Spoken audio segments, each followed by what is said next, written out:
so we've transitioned, as you can see, from the trailer, cleaned up, got the sheets in here for the bottom of the boat, and setting up here for basically building the bulkheads, as well as getting all our dimensions as far as dead rise and everything else set up. So let me just I'll walk you through here real slowly and let you kind of follow the process that I took. This is pretty important on this whole boat. You know, this sets your dead rise. This sets, you know, everything's based off of this basically. So you want to take a lot of time and get this right. So I've not got a fancy jig or anything else, you know, to do this. But that doesn't mean it takes anything, you know, that fancy. So show you what I've got here. So what I did was I strung out my sheets. Now you remember I ripped my sheets, so I put the rips to the inside and I went with the factory edge on the outside, due to the fact, you know, I'm very confident in my rips, but if there's any inconsistencies, that's where you're gonna see it, because my sides are gonna lap 3/16, probably about a 1/4 inch in for weld all the way down. So, you know, if there is a wave, you're gonna see it in the sides, whereas in the middle, not so much. And I'm gonna have the a keel welded on the bottom, 1.25 inch keel. So, you know, that'll also be, it'll be kind of double welded if I do have a little bit of a gap. As it turns out, I've got, you know, pretty much nothing. Everything came together real nice. So what I've done here is, I know I wanted 15 degrees of dead rise on this boat. Now I'll just kind of go back, and dead rise is basically the point from the center at the very bottom to the top of the bottom of the boat. Basically that rake right there is called dead rise. So what I did was I started using shims, and I found out you know, how tall I needed to make my dead rise, because naturally, you know, the wider the boat, you know, and the narrower the boat, there's no real set formula. You just kind of got to go for it. And so what I found with this boat is I needed to be 10.5 inches off of the floor. Now, as you can see, I've put down some OSB. I put down some 1/2 inch OSB because I'm going to end up having to weld that whole bottom seam, and I didn't want to spall out my concrete with the heat. So I'm actually going to use the OSB as a backer. So set that down first. Found out that I needed to be 10.5 inches. So what I did was, you can see I've got a 16-foot 2x6 there.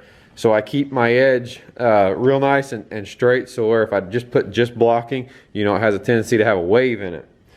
So I cut 9-inch blocks and laid them down, and that way I could put my board on top and get my 10.5 inches. So found my dead rise. I went ahead and, just be on the safe side, I'm using 2 different angle finders. There's about a degree of variation in the angle finder. This one here is very old. I bought this one new, and I think it's reading a little bit more accurate. And as it settles in, it's settling right at 15 degrees. This one here settling at 16, so I'm pretty happy with that. So now I know that my boat has a dead rise of 15 degrees.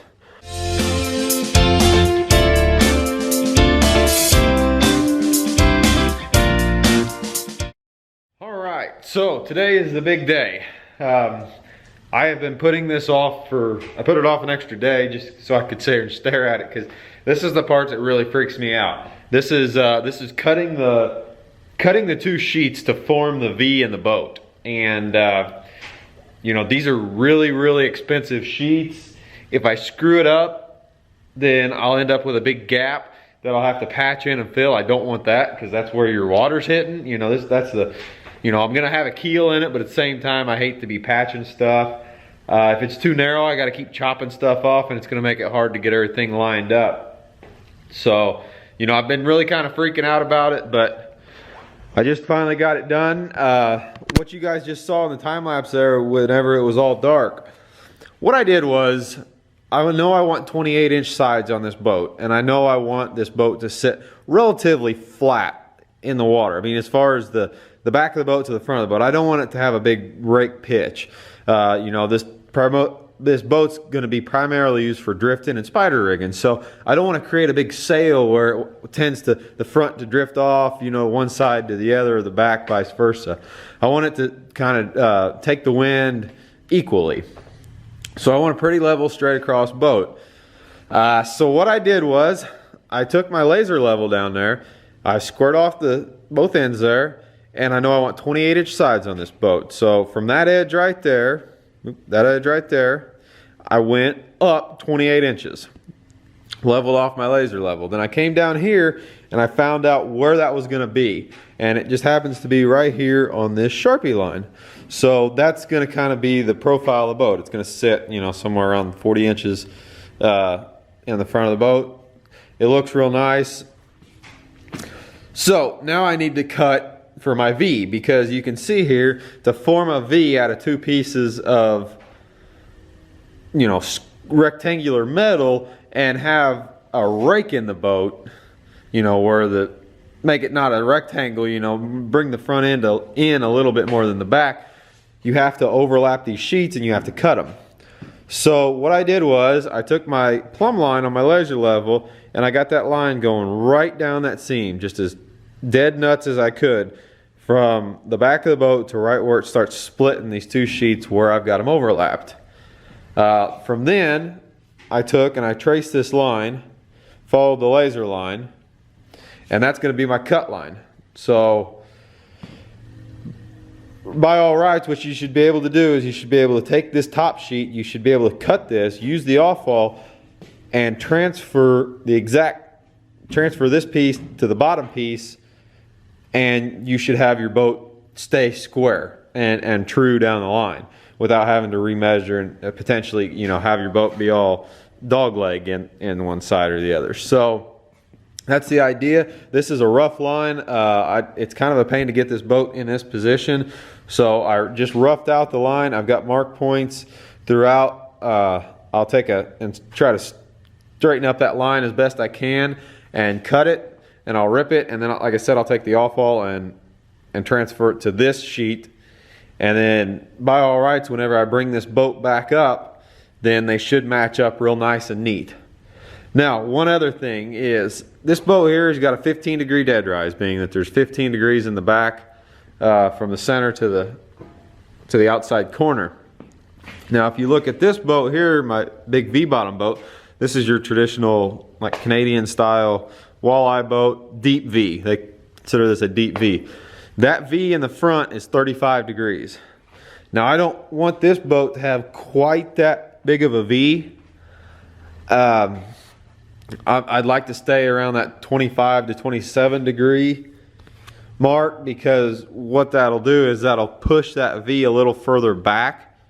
So where this boat here, whenever I beach it, I should be able to have the front of the boat up on the bank a little bit further before the actual boat hits. It's going to push that V back a little bit, and this boat's going to be beached a lot. So instead of putting all that pressure and beaching right there, I'll be able to push it back.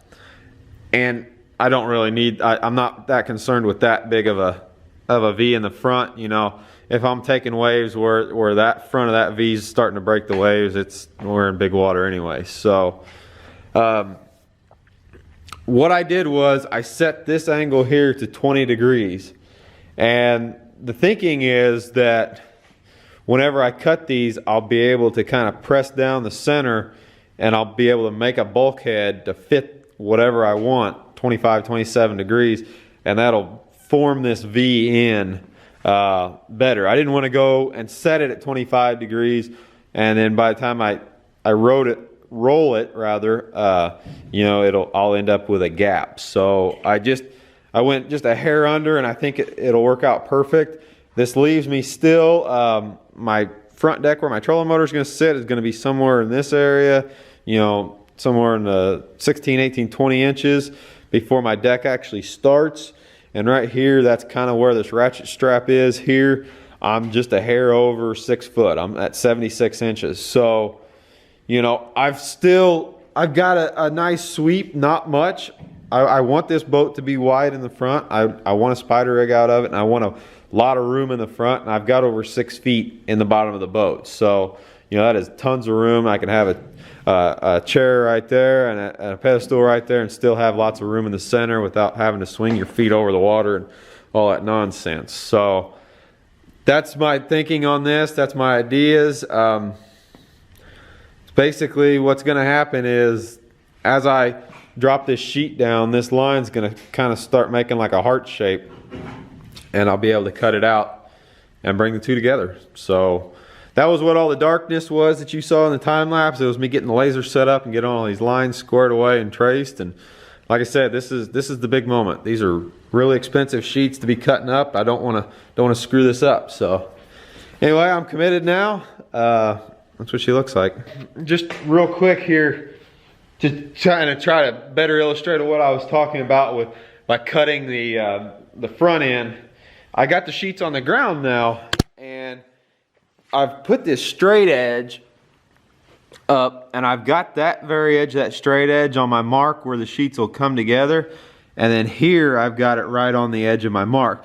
Now this is why I had to trace it with the laser rather than just making marks and you know, drawing a straight line. You can see if you would have just drawn a straight line, marked one side, marked the other, you'd have been way shy because you've brought your boat up at a curve.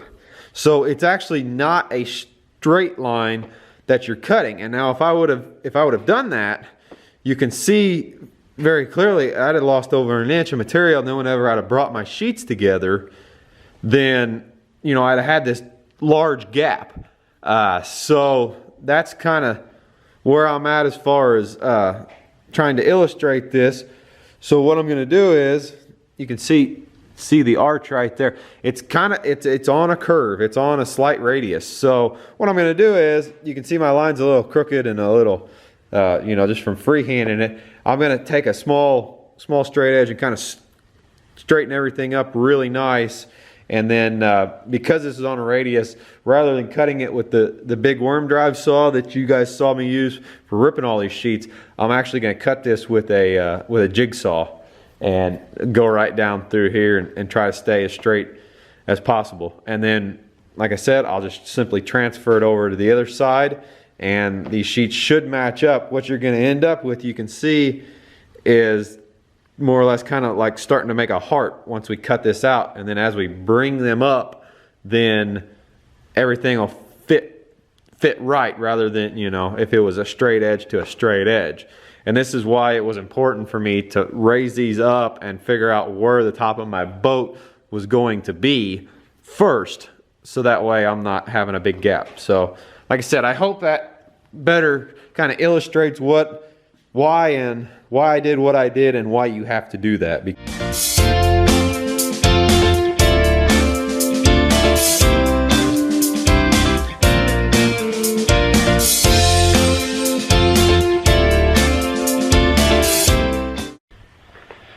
All right, so that's done.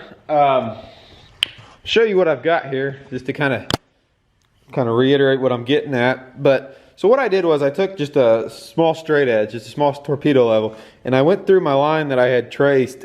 And you know, you can make a radius out of a series of small straight lines. And so what I did was I just went down and I made the line as straight as possible. And then I took a razor knife and I scribed a line, so that way it's something real accurate for me to follow rather than that real thick Sharpie line. What are you doing, buddy? Well, Rebel Dog's watching me do this. I got his bed set up there. He's watching me build the boat there, and he can watch outside and watch the world. What do you say, buddy? You camera shy?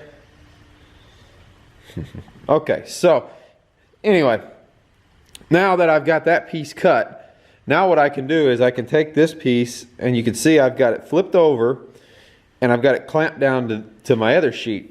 And so this is my pattern basically. I can just now run my jigsaw right down that line, and I've got two pieces come off exact, you know, minus the kerf of the blade, but that's not that big of a deal. So what this does is this kind of ensures that your boat stays square. You know, because if you would measure this and then measure this, there's a chance if you were off just a little bit by having to raise everything up, you know, then what's going to happen is your boat's going to end up with like a dog leg in it, because it's not going to be true all the way straight. So if you start off with good square sheets, which I have, you should be able to take the off-all and transfer it over, and that just ensures that you're square. So anyway, I've got a pattern to follow here. Like I said, using a jigsaw.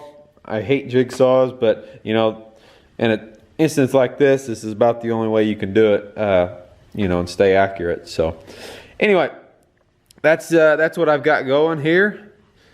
And I'll go ahead and cut this other side, and then I'll raise this boat back up, and you'll see what I'm saying, how everything comes together. But you can see the nice gentle sloping curve in it now. So anyway, what do you say, buddy? Yep, you got any input for us? No, he says get this sucker done.